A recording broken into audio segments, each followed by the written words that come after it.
Igbo njem ọnụ ekene m unu. Onye chiri nke ochiri ya zere.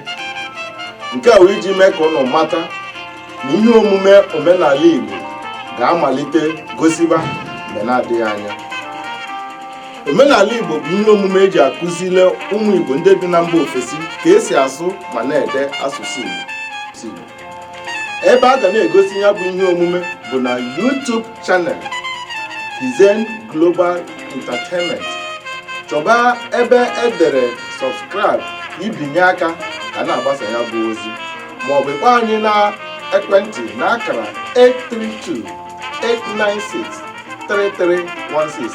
Nnụga na-ahụ aha ebe a ga na-egosi ihe omume na ekwentị na ihe onyonyo nke nnu na-ekiri. Ọ bụ nwa afọ Igbo Izito Osimiri Igbo bụ onye nhazi ihe omume nke a.